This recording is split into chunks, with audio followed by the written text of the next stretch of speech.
Hey everyone.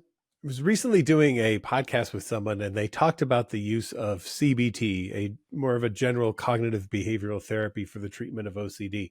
And one of the things that came up was they were describing how for them it seemed to make things potentially worse. And one of the reasons is a lot of cognitive behavioral therapists might teach things like safety behaviors, right? Diaphragmatic breathing, muscle relaxation, which for many scenarios might be quite helpful. But in the world of obsessive compulsive disorder, safety behaviors can very often be transformed into compulsions.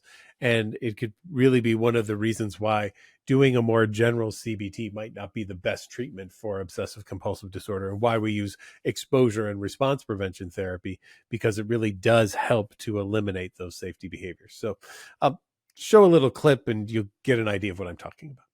I tried CBT. It Okay. all kind of started in August of 23, and I went to CBT and nothing was getting better. It was actually, I felt like it was getting worse. Mm-hmm. And I started thinking, okay, well, now that I'm talking about it, now I think that I'm actually going to act on it because these urges are coming up more often and the feelings are more active, I guess you could say.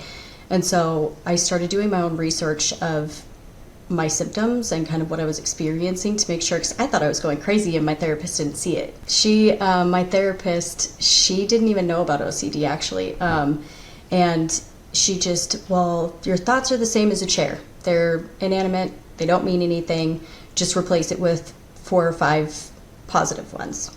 Take what you're thinking and replace it. And then I was so scared that I was going to act on my thoughts while I was sleeping. And so she just told me, okay, we'll put bells on your door.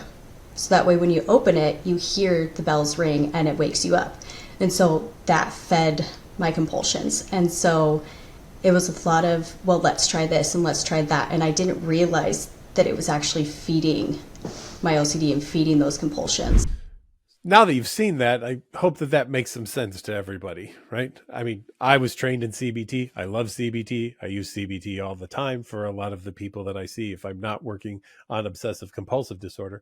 But when I'm working on OCD, I'm really strict on the exposure and response prevention therapy work that we do, knowing that OCD is a really conniving jerk and will turn all sorts of things into compulsions if they can be turned into compulsions. And that's why it takes a really astute therapist to work with OCD, who's going to be searching out and sniffing for all of those safety behaviors, those compulsions that are happening, and getting people to stop doing them, because those are the food of OCD. And believe me, we don't want to feed OCD anymore. As always, if you're looking for help for OCD, check us out at NOCD.com. That's NOCD.com. And we work with people who have OCD, body focused repetitive behaviors, tics, hoarding, and we work with anxiety and mood issues that come along with those concerns as well.